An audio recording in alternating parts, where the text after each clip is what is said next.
All right, let's go ahead and bring in Rachael Bade on Capitol Hill. She's a congressional reporter for Politico. Rachel, good to see you. Hey there, how you doing? I'm good. Thank you for asking. President Trump spoke to reporters several times on Thursday and gave several accounts of his discussion with Democrats. Does your reporting suggest there is an agreement to protect these dreamers? It certainly suggests that there was a tentative framework, I would say. No doubt Trump told Democratic leaders that he would be willing to address DACA and patch this program for dreamers to stay in the country legally in exchange for border security. That does not include building his border wall with Mexico.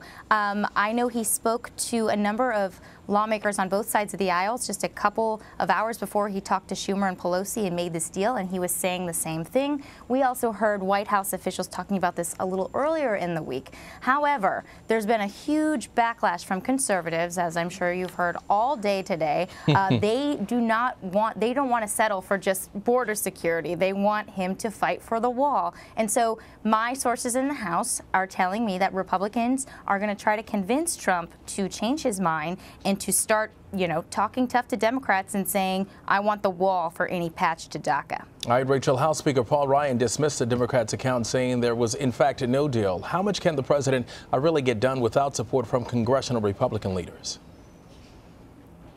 Not a lot. Obviously, Republicans control the floor better than anyone else.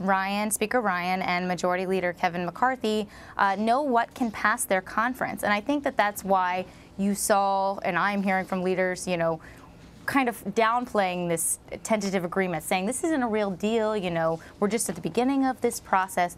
They know that a deal like this is going to have a really hard time passing their chamber. A lot of their conference, they're not going to vote for this. And so that's why you're hearing sort of this pushback from the speaker right now about this being just something that he floated yesterday versus a concrete deal with Democrats. I can tell you, just before I ran over here from the Hill, I learned that Speaker Ryan is going to be impaneling a group of Republicans that's going to be both immigration hardliners, but also moderate and centrist Republicans from sort of swing districts and Hispanic populated districts to try to bring both sides of his conference together to put together something that Republicans in the House can support. And right now, that is not the plan that Trump has outlined with Democrats. It's going to have to be further to the right. All right, the president brushed off this comment from Iowa Republican Congressman Steve King, who warned Trump base is blown up, destroyed, irreparable, and disillusioned beyond repair. No promise is credible. What are you hearing from the party's most conservative members?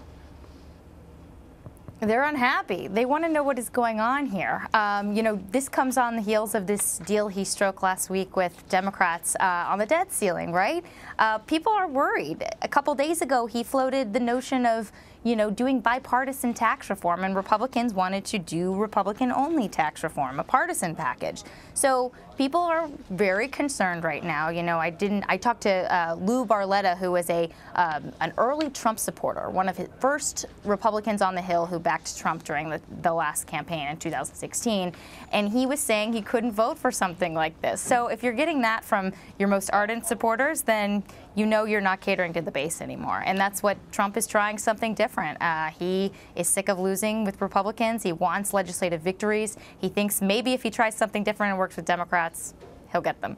All right, let's go ahead and play some comments from the president on Air Force One Thursday. He's recounting his meeting with South Carolina Republican Tim Scott, who was especially critical of Mr. Trump's comments after Charlottesville. In light of the advent of Antifa, if you look at what's going on there, you have some pretty bad dudes on the other side also, and essentially that's what I said. Now, because of what's happened since then with Antifa, you look at, really what's happened since Charlottesville. A lot of people are saying, in fact, a lot of people have actually written, gee, Trump might have a point. I said you got some very bad people on the other side also, which is true. All right, Rachel, want to get your reaction to those comments. You know, a lot of people were sort of sighing and saying, oh my goodness, why is he bringing this up again? And by people, I mean Republicans on the Hill. This is not something they want to be asked about. This is not something they think Trump should bring up again.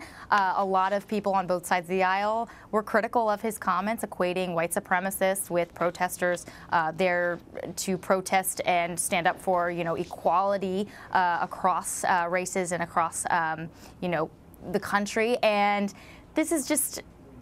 Republicans are wondering what he's doing here.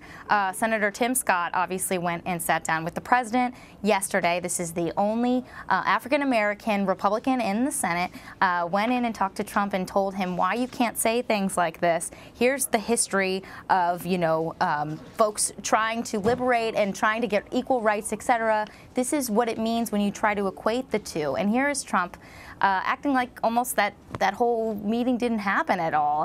Senator Scott was asked about this after Trump's remarks, and he said he didn't expect Trump to change his mind on a dime overnight, but that, you know, he just wanted Trump to hear his own personal perspective on how those remarks affected him.